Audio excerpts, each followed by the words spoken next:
This 3.5 EcoBoost with 95,000 miles had a small oil leak on the passenger side bank, dripping down onto the starter from up above. Initially I thought it was a valve cover gasket, replaced that, and that didn't fix the problem. Ended up being this vacuum pump on the back of the head there for the brake booster. On a turbocharged engine, you got to have vacuum pump to maintain vacuum pressure in the intake manifold. Another look at the location here, back side of that head on the right hand side. This is it with the pump removed. Unfortunately for you guys, I guess, I removed the pump before I decided to make a video about this. But there's 3 bolts, 10mm head, 8mm head bolts that hold it in place, and then 1 vacuum line. So it comes out pretty simply, other than the work area space with limited visibility. The O-ring was deformed and had failed and was the source of the leak. So I cleaned up the surfaces here with a rag and just kind of lightly scraping, not to gouge the aluminum there, to clean up a little bit of RTV that this calls for in the repair procedure that's left on the back of the head there.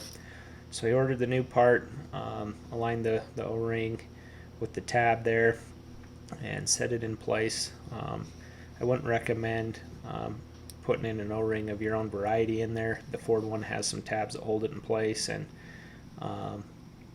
it's kind of unique.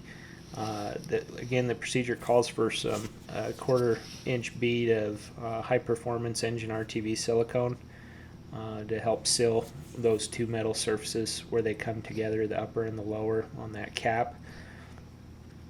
So applied a little bead of that, and then aligning the driven gear of this vacuum pump to the driving gear inside the head the best I can, for hopefully a smooth alignment. And there just wasn't room, with how awkward it was between the firewall and a camera and a mirror, to get in there and show you good video of that. But I did get it aligned and pushed in, and now I'm putting the bolts in. Calls for 89 inch-pounds on those 3 bolts, and then an additional 45 degrees. So tightening those up to spec, and then really it's just plugging in the vacuum line after that.